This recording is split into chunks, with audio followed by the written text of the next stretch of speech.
दुर्गा सप्तशती 10वें अध्याय की कथा।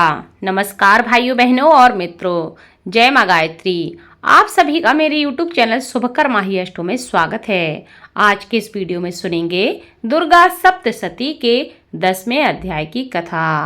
आप सभी से विनम्र निवेदन है, अगर आप मेरे चैनल पर पहली बार आए हैं तो प्लीज़ वीडियो को लाइक, चैनल को सब्सक्राइब और वीडियो को ज़्यादा से ज़्यादा शेयर अवश्य करें, ताकि आपके साथ साथ आपके अपने भी इस पाठ का लाभ ले सकें और माँ भगवती की कृपा आपके साथ आपके घर परिवार पर हमेशा बनी रहे। माना जाता है कि जो लोग नवरात्रि के दिनों में दुर्गा सप्तशती का पाठ करते हैं उनके जीवन के सभी मनोरथ पूर्ण होते हैं और उनके जीवन के कष्ट समाप्त होते हैं। दुर्गा सप्तशती के पाठ का विशेष लाभ शास्त्रों में बताया गया है। इस पाठ को यदि आप स्वयं करते हैं तो इससे भी आपको लाभ मिलता है और अगर आप इस पाठ को सुनते हैं तो इससे भी आपको पूर्ण लाभ मिलता है। इसलिए आप खुद कर सकें तो अच्छा, नहीं तो आपको कम से कम नवरात्रि के दिनों में इस पाठ को अवश्य सुनना चाहिए। ऐसा करने से भी माँ दुर्गा की कृपा हमेशा बनी रहती है। 10वें अध्याय में शुंभ के वध का वर्णन किया गया है। महर्षि मेधा ने कहा कि हे राजन, अपने प्यारे भाई को मरा हुआ तथा सेना को नष्ट हुआ देखकर क्रोध में भरकर दैत्यराज शुंभ कहने लगा, अरे दुष्ट दुर्गे, तू अहंकार से गर्व मत कर, क्योंकि तू दूसरे के बल पर लड़ रही है। देवी ने कहा, हे दुष्ट, देख मैं तो अकेले ही हूँ। इस संसार में मेरे सिवा दूसरा कौन है? यह सब मेरी शक्तियाँ हैं। देख, यह सब की सब मुझ में ही प्रविष्ट हो रही हैं। इसके पश्चात ब्रह्माणी आदि सब देवियाँ उस देवी के शरीर में लीन हो गईं और देवी अकेली रह गई। तब देवी ने कहा, मैं अपनी ऐश्वर्य शक्ति से अनेक रूपों में यहाँ उपस्थित हुई थी। उन सब रूपों को मैंने समेट लिया है। अब अकेली ही यहाँ खड़ी हूँ, तुम भी यहीं ठहरो। महर्षि मेधा ने कहा। तब देवताओं तथा राक्षसों के देखते देखते देवी तथा शुंभ में भयंकर युद्ध होने लगा। अंबिका देवी ने सैकड़ों अस्त्र शस्त्र छोड़े। उधर दैत्यराज ने भी भयंकर अस्त्रों से प्रहार करना आरंभ कर दिया। देवी के छोड़े हुए सैकड़ों अस्त्रों को दैत्य ने अपने अस्त्रों द्वारा काट डाला। इसी प्रकार शुंभ ने जो अस्त्र छोड़े उनको देवी ने अपनी भयंकर हुंकार के द्वारा ही काट डाला।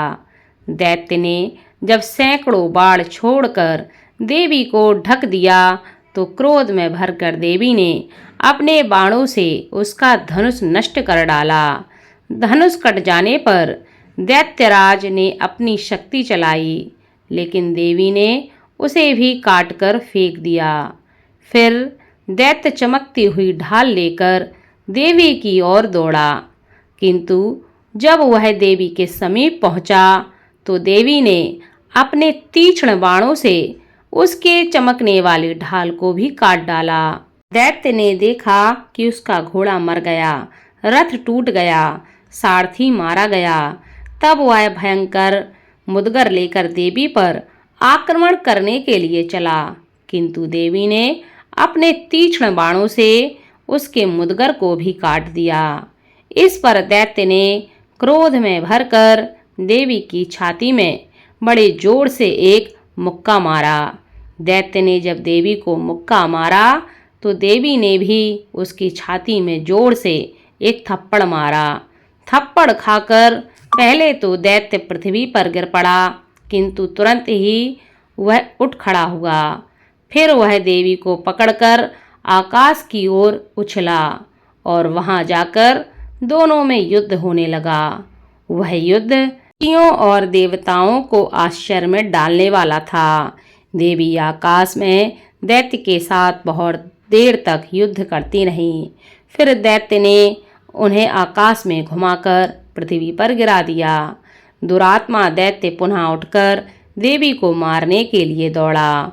तब उसको अपनी ओर आता हुआ देखकर देवी ने उसकी छाती विदीर्ण करके उसको पृथ्वी पर पटक दिया।